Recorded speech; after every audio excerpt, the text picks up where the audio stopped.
अपनी भी जिंदगी में खुशियों का पल आएगा। अपनी भी जिंदगी में खुशियों का पल आएगा। ढूंढेंगे तो मिल जाएगा।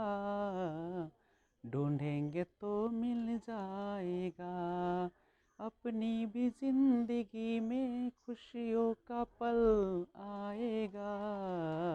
ढूंढेंगे तो मिल जाएगा। ढूंढेंगे तो मिल जाएगा।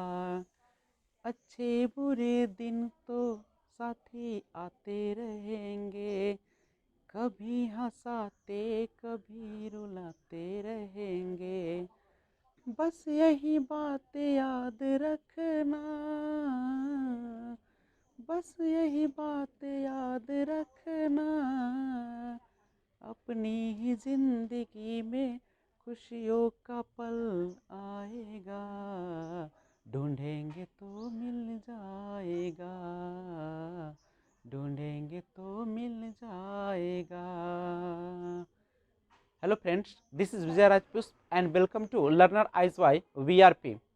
ग्रोथ एंड डेवलपमेंट का प्रैक्टिस क्वेश्चंस जो मैं आपके सामने लाया हूं, उसका अगला पार्ट है क्वेश्चन नंबर 111 से लेकर 117 तक। क्वेश्चन है आपका 111। पियाजे के अनुसार निम्न में से कौन सी अवस्था में बच्चा अमूर्त संकल्पनाओं के विषय में तार्किक चिंतन करना आरंभ करता है? एक बार फिर से देखिएगा, 111 नंबर क्वेश्चन है आपका। पियाजे के अनुसार निम्नलिखित में से कौन सी अवस्था में बच्चा अमूर्त संकल्पनाओं के विषय में तार्किक चिंतन करना आरंभ करता है? पहला ऑप्शन है औपचारिक संक्रियात्मक अवस्था, दूसरा है संवेदी प्रेरक अवस्था, तीसरा पूर्व संक्रियात्मक अवस्था और चौथा है मूर्त संक्रियात्मक अवस्था। तो सही आंसर है औपचारिक संक्रियात्मक अवस्था। औपचारिक संक्रियात्मक अवस्था 12 वर्ष से ऊपर औपचारिक संक्रिया की अवस्था संज्ञानात्मक विकास की अंतिम अवस्था है। यह 11 वर्ष के बाद मूल रूप से यह अवस्था तार्किक चिंतन की अवस्था, अर्थात इस अवस्था का बालक अन्य वस्तुओं के अतिरिक्त स्वयं के विचारों के संबंध में विचार करने में समर्थ हो जाता है। बालक उद्दीपकों की अनुपस्थिति में भी उनकी विशेषताओं, उपयोगिताओं एवं अन्य बिंदुओं के बारे में सोच सकता है। बालक के विचार परिपक्व हो जाते हैं। 112 नंबर क्वेश्चन देखिएगा। बच्चों के बौद्धिक विकास की 4 विशिष्ट अवस्थाओं की पहचान की गई है, किसके द्वारा? यानी बच्चों के बौद्धिक विकास की 4 विशिष्ट अवस्थाओं की पहचान किसके द्वारा की गई है? पहला ऑप्शन है एरिक्सन, दूसरा है स्किनर, तीसरा पियाजे और चौथा है कोहलबर्ग। तो सही आंसर है पियाजे के द्वारा। बच्चों के बौद्धिक विकास की 4 विशिष्ट अवस्थाओं की पहचान पियाजे द्वारा की गई है। पहला है संवेदी गामक काल, जो जन्म से 2 वर्ष, पूर्व संक्रियात्मक काल 2 से 7 वर्ष, मूर्त संक्रियात्मक काल 7 से 11 वर्ष और औपचारिक संक्रियात्मक काल जो होते हैं 11 से 15 वर्ष तक होती है। 113 नंबर क्वेश्चन देखिएगा। मानसिक परिपक्वता की ऊंचाइयों को छूने के लिए प्रयत्नरत रहना संबंधित है। पहला किशोरावस्था से, दूसरा प्रौढ़ावस्था से, तीसरा पूर्व बाल्यावस्था से, चौथा उत्तर बाल्यावस्था से। तो सही आंसर है किशोरावस्था से। किशोरावस्था वह अवस्था है जिसमें बालक को नई समस्याओं एवं संवेगों का सामना करना पड़ता है। इस अवस्था में बालक समस्याओं को हल करने के लिए परिपक्वता की ओर उन्मुख होता है तथा मानसिक परिपक्वता के शिखर पर पहुंचने का प्रयत्न करता है, जहां उसे संतुष्टि का अनुभव हो सके। क्वेश्चन नंबर 114 देखिएगा। किसने बहुबुद्धि सिद्धांत प्रतिपादित किया था? पहला अल्फ्रेड बिने, दूसरा हॉवर्ड गार्डनर, तीसरा फ्रांसिस गाल्टन और चौथा बीएस ब्लूम। तो सही आंसर है हॉवर्ड गार्डनर। बहुबुद्धि सिद्धांत का हॉवर्ड गार्डनर ने प्रतिपादित किया था। इन्होंने इसे 1983 में दिया था। इस सिद्धांत के द्वारा बुद्धि की अवधारणा को और अधिक शुद्धता से परिभाषित किया। इन्होंने ही बुद्धि के 7 प्रकार बताए। 115 नंबर क्वेश्चन देखिएगा।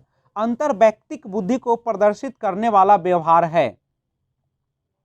अंतर वैयक्तिक बुद्धि को प्रदर्शित करने वाला व्यवहार है।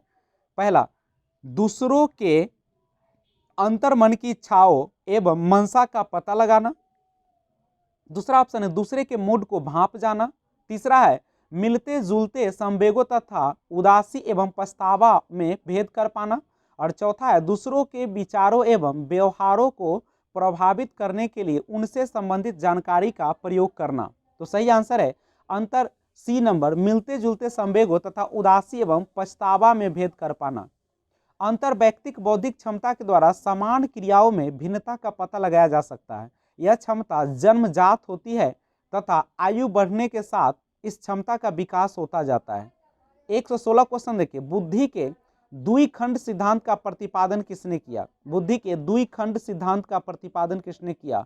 पहला ऑप्शन है स्पीयरमैन, दूसरा थर्स्टन, तीसरा है गिलफोर्ड और चौथा है गेने। तो सही आंसर है स्पीयरमैन। बुद्धि के द्विखंड सिद्धांत का प्रतिपादन मनोवैज्ञानिक स्पीयरमैन ने 1904 में किया। स्पीयरमैन का मानना है कि बुद्धि दो कारकों से मिलकर बना, सामान्य योग्यता कारक और दूसरा विशिष्ट योग्यता कारक। 117 नंबर क्वेश्चन देखिएगा, हॉवर्ड गार्डनर द्वारा निम्न में से एक को छोड़कर बाकी सभी बुद्धि के प्रकार बताए हैं। पहला भाषा, दूसरा सृजनात्मकता, तीसरा अंतर्वैयक्तिक कौशल और चौथा अंतःवैयक्तिक कौशल। तो सही आंसर है सृजनात्मकता, यानी हॉवर्ड गार्डनर द्वारा निम्न में से एक को छोड़कर बाकी सभी बुद्धि के प्रकार बताए गए हैं। सही आंसर सृजनात्मकता। हॉवर्ड गार्डनर ने 7 प्रकार की बुद्धि का उल्लेख किया है। पहला भाषाई बुद्धि, दूसरा तार्किक गणितीय बुद्धि, तीसरा स्थानिक बुद्धि, चौथा शरीर गतिकी बुद्धि, पांचवा संगीत बुद्धि और छठा वैयक्तिक आत्मबुद्धि और सातवां वैयक्तिक परबुद्धि। गार्डनर ने सृजनात्मकता को बुद्धि का प्रकार नहीं माना है। तो आज बस इतना ही। अगर आपको यह वीडियो पसंद आती है या आई है तो आप लाइक, शेयर, सब्सक्राइब और बेल आइकन पर प्रेस कर दें। Thanks for watching. जय हिंद, जय भारत।